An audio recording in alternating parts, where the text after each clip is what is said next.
কিছু মানুষ কথায় কথায় দোষ ধরে, তাদের সাথে চলাটা আসলে প্রয়োজনের খাতিরে। এরা কখনো ভালো হয় না, পরিবারের জন্যই বলেন আর সমাজের জন্যই বলেন। এরা বিষধর সাপের চাইতেও অনেক অনেক বেশি ভয়ঙ্কর। হ্যালো এভরিওয়ান, আসসালামু আলাইকুম। আশা করছি সবাই ভালো আছেন, আমরাও ভালো আছি আলহামদুলিল্লাহ। আমি জুবাইদাস ব্লগিংয়ের জুবাইদা, সবাইকে ওয়েলকাম করছি নতুন দিনের নতুন আরেকটি ভিডিও দেখার জন্য। আশা করছি বরাবরের মতো আজকের ভিডিওটিও আমার আপু ভাইয়াদের কাছে, আন্টিদের কাছে, ছোট সোনামণিদের কাছে, সবার কাছে ভালো লাগবে। তো আজকের ভিডিওটি আমি শুরু করেছি বারান্দা থেকে। বারান্দায় কিছু টব রেখেছি, ফুলের গাছ লাগিয়েছিলাম। তো ফুল এসেছে, আর ফুল এসেছে সেটা আমি আপনাদের সাথে শেয়ার করব না, এটা তো হতেই পারে না, তাই শেয়ার করে দিলাম। কেমন লেগেছে অবশ্যই বলবেন। আর একটা টবে একটাও গাছ আসে নাই, এখানেও সিট ছিটিয়েছিলাম, কোনো ফুলের গাছ হয়নি। ফুলের গাছে যেহেতু হয়নি সেহেতু তো ফুল ফোটার প্রশ্নই আসে না, তাই না? তো এখানে আমি বোম্বে মরিচের গাছ লাগালাম, দেখা যাক যদি হয় তাহলে আমি অবশ্যই আপনাদের সাথে শেয়ার করব। তো মাহির আব্বু গরুর মাংস নিয়ে এসেছিল, এই মাংসতে এত পরিমাণে চর্বি ছিল, হাড্ডিগুলি অবশ্য, হাড্ডিও ছিল অনেক, হাড্ডিগুলি অনেক ভালো, মানে চিবিয়ে খেতেও বেশ মজা, কিন্তু প্রচুর পরিমাণে চর্বি ছিল। তো ভাবলাম যে এই মাংসটা এভাবে রান্না, মানে যেভাবে রেগুলার রান্না করি ওরকম করে রান্না না করে এটা বরং তেহারি করি, তেহারি করলেই বরং ভালো লাগবে। তো গরুর মাংসটা আমি ওভাবে ধুয়ে নিয়েছি, আর পেঁয়াজ আর গোটা মশলাগুলো সব একসঙ্গে রেখেছি। আর প্রেশার কুকারে তো অবশ্যই রান্না করব, কারণ গরুর মাংস তাড়াতাড়ি সিদ্ধ হওয়ার জন্য প্রেশার কুকারই হচ্ছে বেস্ট। তো আমি সবসময় প্রেশার কুকারেই রান্না করে থাকি। তো তেহারি যেহেতু করব, তো আমি তেহারির মশলাটা ব্যবহার করি।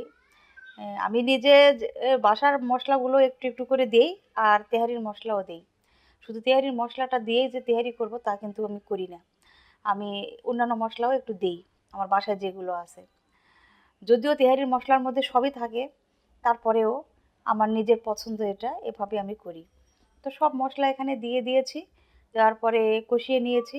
কষানোর পরে এই মাংসটা দিয়ে দিয়েছি। এখন মাংসটা দিয়ে আবার খুব ভালোভাবে কষাবো। কষানোর পরে এখন এই যে তেহারির মশলা আমি ইউজ করি, এই মশলাটা আমি এখন এখানে দিয়ে দিচ্ছি। দিয়ে এই মশলার সাথেও এখন খুব ভালোভাবে কষিয়ে নিব। কোনো কিছু খুব ভালোভাবে কষানোর উপরেই কিন্তু টেস্টটা নির্ভর করে। আমি বেশ অনেকটা সময় ধরে কষিয়ে নিয়েছি, নেওয়ার পরে আমি এই তেহারিটা বানিয়ে নিয়েছি। খুবই মজার হয়ে থাকে এভাবে বানালে। চালটাও বেশ অনেক সময় ধরে ভিজিয়ে রেখেছিলাম, ভিজিয়ে আসলে ঝাঁঝরিতে দিয়ে রেখেছি যাতে একদম ঝরঝরে হয়ে যায়, পানিটা পুরো শুকিয়ে যায়। তো ওভাবেই করেছি, খুবই মজার হয়েছিল। তেহারিটা দেখে বুঝতে পারছেন খুবই সুন্দর একটা লুক এসেছে, খেতেও কিন্তু দুর্দান্ত টেস্ট। আর আমি এখানে প্লেটে নিয়ে নিয়েছি, আমি আগে খেয়ে নিব। আমার বাসায় শশা ছিল না, তাই শশাটা কাটা হয় নাই, লেবু দিয়ে খেয়ে নিচ্ছি। আর আজকে আমার ছেলের যেহেতু কারাটে পরীক্ষা, আমাকে একটু আগে যেতে হবে, এই কারণে আমি আগে খেয়ে নিচ্ছি। তো লেবু দিয়ে এখানে খেয়ে নিচ্ছি, খুবই টেস্ট হয়েছে। নিজের হাতের রান্না নিজে প্রশংসা করছি, আসলে দুর্দান্ত টেস্ট হয়েছিল। মাহির আব্বুও বলল খুবই ভালো হয়েছে, আর আমার মাহির সোনাও তো অনেক মজা পেয়েছে খেয়ে, খুবই মজা হয়েছে খেতে। একদম সব কিছুই পারফেক্ট ছিল, মশলা থেকে শুরু করে চাল মাংস একদম পারফেক্ট। খুবই ভালো হয়েছিল খেতে, খুবই ভালো লেগেছে। আর লেবু দিয়ে তো আসলে অনেকই মজা লাগে। তো আমার ছেলের কারাটে পরীক্ষা, তো পরীক্ষায় সে অংশগ্রহণ করছে। আগে তো অন্যান্য বাচ্চাদের পরীক্ষা হয়ে গিয়েছে, শুধু আমার ছেলের ভিডিওটাই আমি আপনাদের সাথে শেয়ার করছি। তো এখানে পরীক্ষা নিচ্ছে, তো আপনারা দেখতে থাকেন আর উপভোগ করেন। আর কেমন হয়েছে অবশ্যই বলবেন, ও কেমন শিখেছে, কেমন পারে, ওটা আপনারা অবশ্য কমেন্ট করলে আমি খুশি হব। তো দেখতে থাকেন।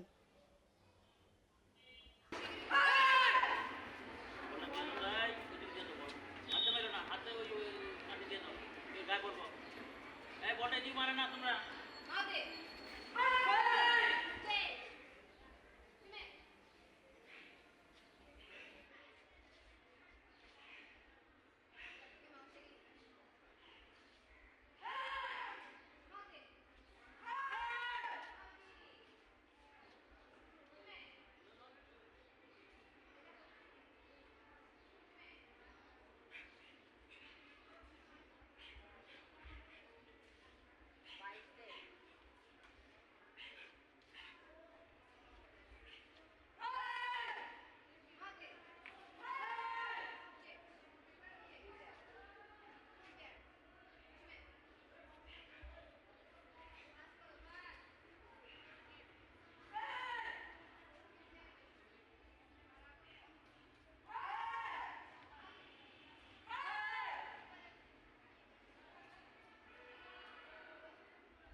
এই যে পরীক্ষা শেষ হয়ে গেল আমার ছেলে ব্লু বেল্টের সেকেন্ড কিউতে আছে।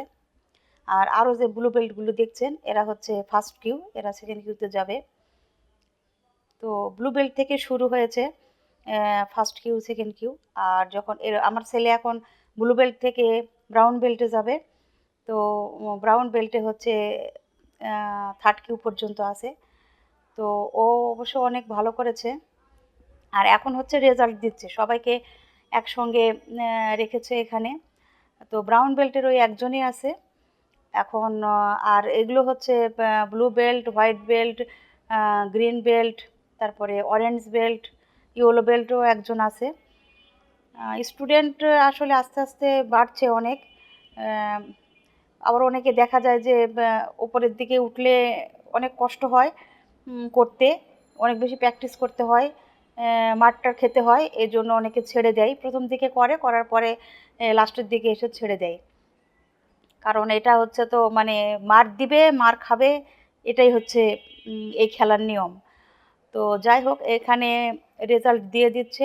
আর যার নাম বলছে সে সম্মান জানাচ্ছে, জানিয়ে রেজাল্টটা নিচ্ছে। তো আর সবাই ক্লাব করতেছে। অনেক ভালো, ডিসিপ্লিন অনেক ভালো, শেখায় খুব ভালো। আর এই যে জাজ কিন্তু ব্ল্যাক বেল্টার। দেখলে ছোট মনে হলেও দেখে ছোট মনে হলেও আসলে ও ছোট নয়, ও একদম ছোট্ট বয়স থেকেই শিখছে। আর খুবই ভালো। ও সব টিচাররাই ভালো, সবাই খুব ভালো শেখায়, ধরে ধরেই শেখায়। সবাই তো আর একরকম নয়, কেউ একটু তাড়াতাড়ি ক্যাচ করতে পারে, কেউ পারে না। তো ওনারা বকাবকি করেন না, না করে সুন্দর করে বুঝিয়ে দেয়, শিখিয়ে দেয়, হাত দিয়ে ধরে ধরে শেখায়। এই জিনিসগুলো আমার খুবই ভালো লাগে। এই জিনিসগুলো ওনাদের মধ্যে আছে। ওনারাও যেহেতু কারাটে টিচার, ওনারাও কেউ ব্রাউন বেল্টে আছে, কেউ ব্রাউন বেল্টে আছে আর কি ম্যাক্সিমামগুলোই। এখন ব্ল্যাক বেল্টে যাবে, তার পরীক্ষা টরীক্ষা হবে, কে কেমন শিখেছে। তো ওনারা আসলে খুবই ভালো করেন, খুবই ভালো শিখায় বাচ্চাদেরকে খুব যত্ন সহকারে। বাচ্চারাও ওনাদেরকে খুব ভালোবাসে, আর গার্ডিয়ানরাও খুব ভালোবাসে, গার্ডিয়ানদেরকে খুব রেসপেক্ট করে, ভালো। সবার গার্ডিয়ানই প্রায় এসেছে, অনেকের বাবা মা দুইজনই এসেছে, এক একজন এক এক দিকেই ছড়িয়ে ছিটিয়ে বসে আছে। যে যেদিক থেকে সুবিধা হচ্ছে ছবি উঠাচ্ছে, দেখছে বাচ্চাদের এই প্রোগ্রাম। অন্য সময়ে একটু গার্ডিয়ান কম আসে। দেখা যায় যে যারা দুই ভাই তারা হয়তো একসঙ্গে চলে আসলো রিক্সায় করে, উঠিয়ে দিল, রিক্সায় চলে আসে। আবার অনেক সময় দেখা যায় যে তাদের গার্ডিয়ান আসে। তো পরীক্ষার সময় দেখা যায় ম্যাক্সিমাম টাইমে যারা আসে না তারাও আসে। বাচ্চা কেমন করলো এটা তো অবশ্যই দেখার বিষয়। তো রেজাল্ট দিচ্ছে এখানে। আমার ছেলে 10.5 এর মধ্যে 10.3 পেয়েছে। ও আর ওই যে ব্রাউন বেল্ট দেখতে পাচ্ছেন, এরা দুজন একই পরিমাণে মার্ক পেয়েছে। তো এই আর কি, ও ব্রাউন বেল্টের ফার্স্ট কিউতে আছে, এখন সেকেন্ড কিউতে চলে যাবে। আর আমার ছেলে ব্লু বেল্টের সেকেন্ড কিউতে আছে, এখন ব্রাউন বেল্টের ফার্স্ট কিউতে চলে যাবে। আমার ছেলের পাশে একটা মেয়ে আছে, এরা দুইজন করে, আগে তিনজন করতো, তো আর একজন বেশি ছোট, ও পারে না, সমস্যা হয় আর কি, তো ছেড়ে দিয়েছে। এখন এরা দুইজনই আছে, দুইজনই করে। আর এই স্কুলে শিখায় বেশ ভালো, মানে দুই সাইডে জায়গা আছে, এদিকে লম্বা টাইপের জায়গা, এখানেও ভালো শেখায়, মানে ভালোভাবে করতে পারে। আর ওই পাশে যে একটু পরে দেখতে পাবেন যে ছবি উঠাবে, ওই পাশেও করাই, কারণ এখানে তো বিভিন্ন কোয়ালিটির স্টুডেন্ট আছে। হোয়াইট বেল্ট আছে, অরেঞ্জ বেল্ট আছে, গ্রিন বেল্ট আছে, ইয়েলো বেল্ট আছে, ব্লু বেল্ট আছে, ব্লু বেল্টের আবার দুই ধরনের আছে, আবার ব্রাউন বেল্ট আছে। তো এগুলো তো সব আলাদা আলাদা, সেজন্য আলাদা আলাদাভাবেই এদেরকে শিখায়, তার জন্য টিচার আলাদা। তো সবাইকে তো আর একই জিনিস শেখাবে না, যে যে বেল্টে আছে তাকে সেই জিনিসটা শেখায়, এজন্য টিচার আলাদা। তো এই যে উনি হচ্ছেন কোচ, উনি এখন সবাইকে নিয়ে যাচ্ছেন ছবি উঠানোর জন্য। ওনার যে ফেসবুক পেজ আছে সেখানে ছবিগুলো আপলোড করে দিবেন। তো আপনারা হয়তো অনেকেই চেনেন, জানেন। অনেক সুন্দর, অনেক ভালো একটা পরিবেশ। আর এখানে প্রচুর পরিমাণে গাছ আছে, খুবই আরাম লাগে, প্রকৃতির একটা ছোঁয়া পাওয়া যায় এখানে গেলে। আমার কাছে ভালো লাগে। ম্যাক্সিমাম টাইমে আমিই যাই, ওর আব্বু আগে নিয়ে যেত। ওর আব্বু এখন খুবই ব্যস্ত, এই জন্য আর আসলে সেভাবে যায় না, কিন্তু আমি যাই। তো এদের গার্ডিয়ানরা সবার হাতে মোবাইল, ছবি উঠাবে, ভিডিও করবে। আর উনি এখানে ব্রিফিং দিচ্ছেন যে তোমরা আরও ভালো করবা সামনে, কেউ কারোরটা দেখবা না। একসঙ্গে দেখা যায় কয়েকজনকে করালে দেখা যায় একজন আরেকজনেরটা দেখে, তো এটা দেখবা না। আর এই যে বেল্ট যে দেখছেন, এই বেল্টগুলোর জন্য আলাদা করে 200 করে টাকা নেয়। সব বেল্টের দাম 200 টাকা। আর পরীক্ষার ওটা হচ্ছে সিস্টেম অনুযায়ী ইয়েলো বেল্ট, হোয়াইট বেল্ট 200, আর অন্যান্য বেল্টের দ্বারা তাদের পরীক্ষার ফি হচ্ছে 300 এরকম। তো যাই হোক, পরীক্ষা তো শেষ হলো, ভালো রেজাল্ট করেছে, আমি অনেক খুশি, টিচাররাও অনেক খুশি। তো তারপরে তো চলে আসলাম, বাসায় চলে এসেছি। আসার পরে দেখি মায়ের আব্বু এই যে তালের বিচি নিয়ে এসেছে। এগুলো পরিষ্কার করা যে কতটা কষ্ট তা আসলে আপনাদের সাথে কিভাবে যে মানে বলবো এটাই বুঝতে পারছি না। এটা পরিষ্কার করতে আমার অনেকটা সময় লেগেছে, খুবই নরম, আর ভিতর থেকে যে পানি আছে পানিটা বের হয়ে যাচ্ছে। আমার মনে হয় এটা যার জিনিস তারটাই পরিষ্কার করে করে আসলে খাওয়া উচিত, তাহলে আসল টেস্টটা পাওয়া যায়। পরিষ্কার করতে খুবই কষ্ট হচ্ছে, যতটুকু পারছি আসলে করে নিচ্ছি। তো যাই হোক, এই পর্যায়ে সবার কাছে চেয়ে নিচ্ছি যে ছোট্ট একটা লাইক দিয়ে দিবেন ভিডিও ভালো লাগলে, আর আমার পাশেই থেকে যাবেন। আমার চ্যানেলটি খুবই ছোট, আমি সামনের দিকে এগিয়ে যেতে চাই। আমার ভিডিওগুলি ভালো লাগে থাকলে অবশ্যই সাবস্ক্রাইব করে দিবেন, আর অবশ্যই একটা লাইক দিয়ে দিবেন। সবাই ভালো থাকবেন, আজ এ পর্যন্তই। আল্লাহ হাফেজ।